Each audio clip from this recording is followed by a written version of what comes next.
Close your eyes. No, really close them. Feel your chest rise. That rhythm, that's not a line of code. That's you? A completely unique, analog, and perfectly messy biological phenomenon. Picture this. You're on a cliff at midnight. Stars spill like sugar. Now, imagine a super smart, cosmic entity leans over a glowing, omnipotent keyboard and types. Let there be a universe. Click. Error. Simulation failed. The universe just said, nope. The fundamental question echoing across philosophy and physics for decades has been, why can't we be coded? The answer lies in the very nature of reality. It is too rich, too complex, and too fundamentally wild to be contained within the finite, logic-driven structure of any computer program, no matter how vast. The universe is not a clockwork mechanism.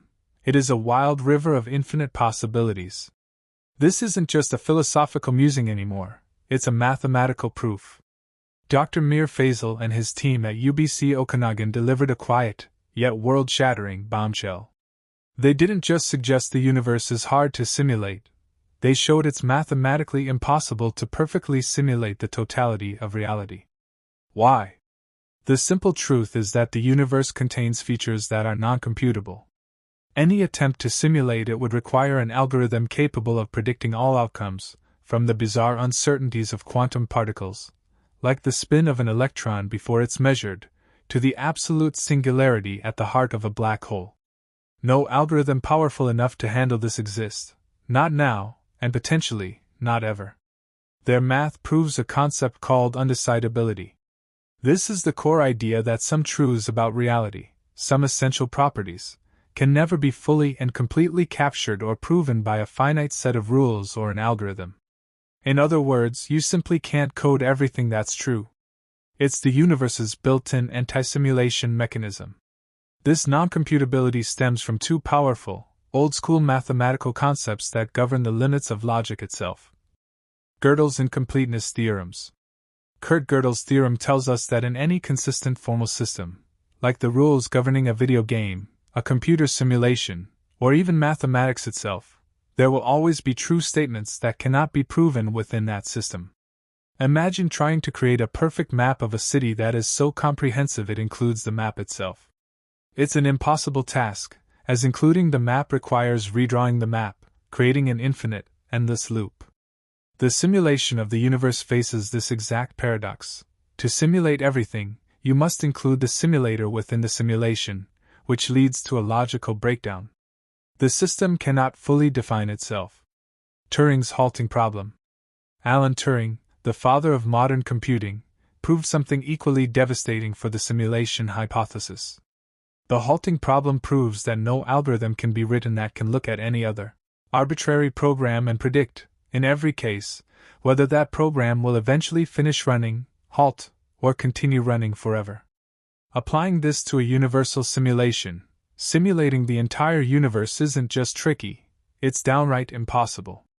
To perfectly simulate reality, the cosmic supercomputer would need to predict the exact path and state of every particle and interaction, an infinitely complex set of programs.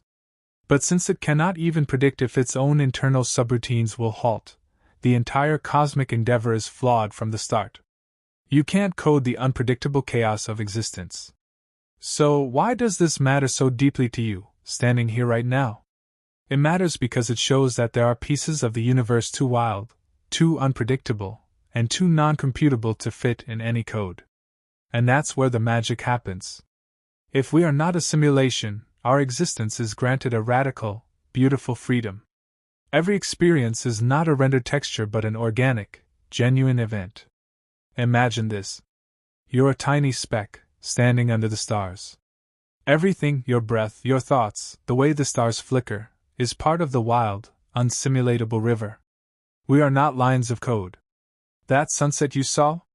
It was not a graphics rendering, it was a real-time, irreversible, chaotic dance of light and atmosphere. Real. The way your dog tilts his head, recognizing your voice and love? That's not a programmed subroutine, it's emergent consciousness. Real. The butterflies on your first date. Pure, organic, unsimulated chaos, generated by biology, not binary code. Real. No supercomputer in a cosmic basement is pulling your strings. You are not an NPC, non-player character. You are the main character, in a story too messy, too beautiful, too stubborn to be written in code. So, next time life feels glitchy, when your toast lands butter side down, or your crush texts K instead of I love you, just smile. That's not a bug. That's the universe winking at you saying, I'm real. You're real. And together we're absolutely, gloriously unsimulatable. Now open your eyes. Go touch something. Feel the undeniable texture of it, the cold glass of a window, the soft weave of a blanket, the warm skin of your hand. That's not a render. That's home.